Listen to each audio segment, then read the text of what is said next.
Assalamualaikum warahmatullahi wabarakatuh. Kita berjumpa kembali di praktikum manajemen routing keempat ya. Jadi di sini kita akan membahas bagaimana melakukan konfigurasi routing EIGRP ya. Jadi routing ini biasanya dipakai di level 1. Jadi kalau di level 1 berarti kita perlu banyak router ya. Jadi di sini kita pakai 4 router ya, kita ibaratkan ini di WAN. Kemudian kita taruh komputer di ujung sini dan ujung sini ya. Lalu kita hubungkan komputernya dulu ya, ini masuk sini ya, jangan sampai salah masuk kabelnya karena nanti dia tidak bisa koneksi ya. Kalau bisa kita samakan 0, 0, 1, 1, berarti di sini juga 1, ini juga 1. Kemudian di sini ada 2 ya. Di sini masukin ke 2, ini masuk ke 2. Kemudian sini masuk ke 2, sini masuk ke 2. Ya, kita boleh silangkan, ini sudah habis. Ya, ini juga sudah habis ya. Nah, boleh seperti ini, nggak apa-apa ya, namanya WAN kan kita ingin memberi sebanyak apapun koneksinya. Oke, jadi untuk koneksinya di sini kita kasih 192.168.0.0/24 ya. Di sini 192.168.1.0/24 ya. Kita mulai dulu dari atas 10.10.10.0/30 ya, /30. Kita geser 10, 20, 30, 40, 50 ya. Jadi kurang lebih seperti itu ya. Kenapa dibikin berurutan? Biar gampang ngapalinnya ya. T0/30. Ini untuk bagian yang kiri, yang tengah 10, T10, T30, T0/30. Di sini 10, T10, T40, T0/30. Dan terakhir 10, T10, T50, T0/30 ya. Jadi jangan khawatir, mereka nggak akan tabrakan satu sama lain karena subnet masknya 30, yang berarti cuma ada 2 host yang tersedia ya. Nah, jadi kurang lebih seperti ini ya. Di save jangan lupa agar ya tidak hilang praktikum 4. Oke. Dari sini silakan langsung diisi IP-nya ya. Dinyalakan portnya, diisi IP-nya ya. Saya pause bentar untuk ngisi ya, karena ngisi saya yakin sudah pada bisa ya, apalagi sudah ada config-nya ya. Saya pause dulu. Oke, jadi ini sudah jadi semuanya. Nanti untuk IP-nya akan saya tuliskan di modulnya ya. Jadi kalian jangan khawatir ya. Jadi biar nggak bingung, oh ini IP-nya berapa, ini IP-nya berapa, akan saya tuliskan di modulnya ya. Jadi setelah kalian ngisi IP-nya, kita tes dulu, pastikan dia hanya bisa ngeping sebelahnya sini bisa, sini ke sini pastinya bisa, sini bisa ya. Nah, bisa. Sini sama sini pasti bisa ya, karena sebelahan nggak mungkin nggak bisa. Jadi yang masing-masing terhubung sama kabel itu biasanya bisa koneksi. Ya, ini sama sini, sini. Nah, sudah bisa. Ini juga, ini sama sini. Nah, bisa. Ya. Jadi sesama tetangga dia bisa, ya.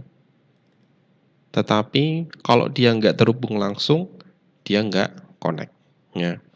Jadi ini ibarat kita ada di WAN ya.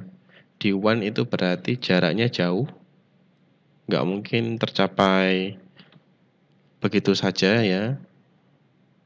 Oh, ini nggak bisa diturunin.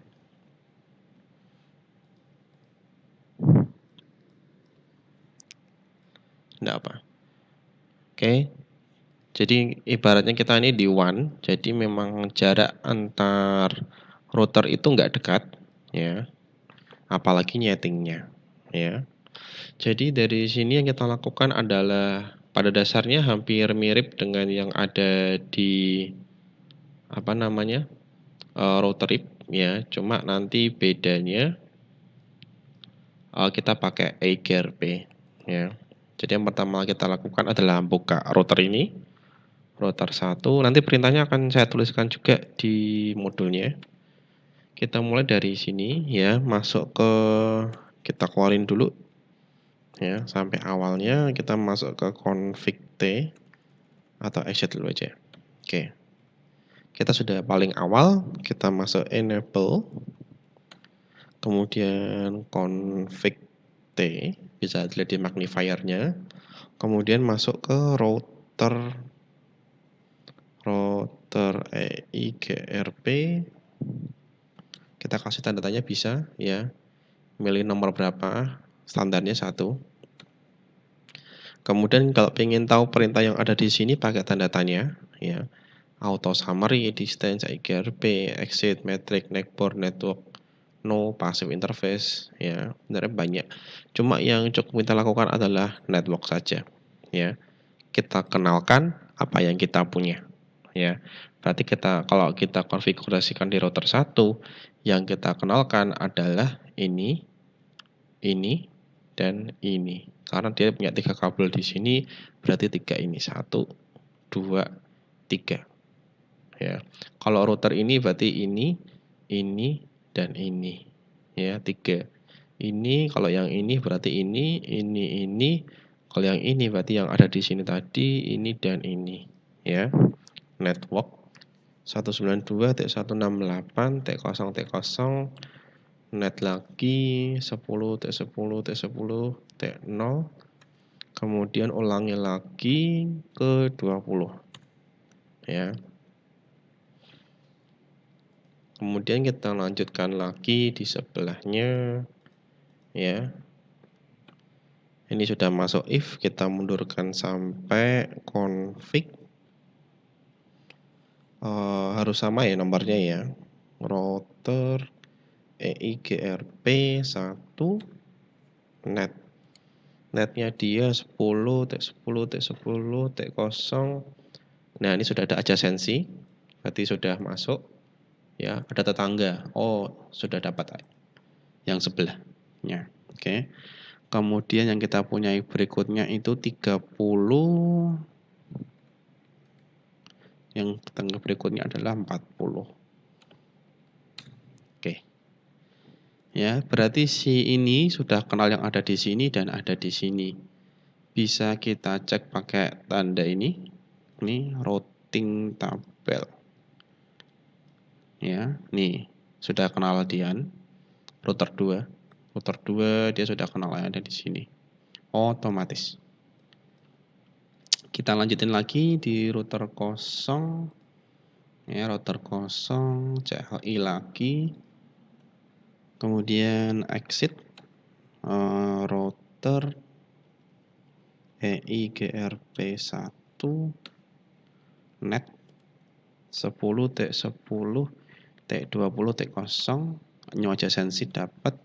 Kemudian 30 juga ada new adjacency ya. Oh, ini otomatis 10 20 20 30 ya. Kemudian 50. Sebenarnya pada dasarnya kalau kita ngeset 1, dia udah dikenali semuanya ya, otomatis. Tapi kita masukin semuanya untuk memastikan tidak ada yang ketinggalan ya.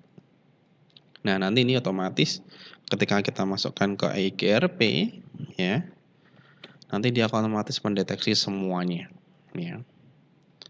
Router eIGRP 1 net 192.168.1.0 klik. Nah, dia nggak masuk kan? Net 10.10.40.0. Nah, tetangganya langsung dapat ya, 40 sama 50. Kemudian kita masukin lagi yang 50. Oke. Sekarang kita lihat hasil akhirnya ya. SHIP Road. Oke, yang sudah masuk ya. Ini D, kodenya D ya. 10.10 sini masuk. 10.20 sini masuk. 10.30 masuk di sini ya, D. Kemudian yang D lagi ini tetangganya 00, kemudian sama 14, itu yang punyanya kita sendiri. Nah, bagaimana dengan router sebelah? Router sebelah ya, dia juga otomatis adjacency. Ya, kita masuk ke SHIP route. Kita cek routingnya sudah masuk semua belum? Ya. Di sini ada banyak. 10.10 ya, 10.20, 10.20, 10.30, 40, 50, 192 ini punya kita, ini punya tetangga. Berarti ini sudah bisa ngeping dari pojok ke pojok. Nah, tapi serunya dari EIGRP ini bukan dari otomatisnya, tapi dari sini. Ya, kita masuk simulation, kita masukkan sini ke sini ya, dari pojok ke pojok. Kita ingin tahu dia pakai jalur mana. Ya, kita step 1, step 2, step 3, step 4. Oh, berarti dia lewat sini, sini, sini, kemudian di returnnya lewat situ, situ, situ, situ. Oke, berarti kan kita sudah jelas jalurnya lewat sini, sini, sini. Nah, pertanyaannya kalau ini saya matikan, potong, potong, dia lewat mana? Ya, ya pasti lewat sini kan ya. Kita coba lagi ya. 1, 2, 3, 4, 5, 6, 7, 8. Nah, itulah yang menarik dari EIGRP. Jadi ketika ada satu kabel atau dua kabel yang hilang atau putus atau mati, dia akan mencari jalur yang lainnya secara otomatis ya. Kita kembalikan lagi ya. Kabelnya ya. Jadi bahkan kita bisa bikin seperti ini. Kalau ini mati ya. Nanti dia akan lewatnya jalurnya seperti Z ini. Ya, lebih panjang. Ya, 1, 2, 3. Ya. Jadi seperti itu. Itulah uniknya dari EIGRP. Ya, masih sama-sama sukses, cuma dia lewat jalur yang berbeda. Ya. Makanya ketika kita melakukan routing di level 1, kita perlu yang redundant. Dalam arti ketika ada satu jaringan yang down, dia bisa lewat jaringan lainnya meskipun jalurnya lebih panjang. Oke. Jadi itu aja untuk hari ini ya. Kita berjumpa lagi besok di praktikum kelima. Saya ucapkan terima kasih dan sampai jumpa kembali.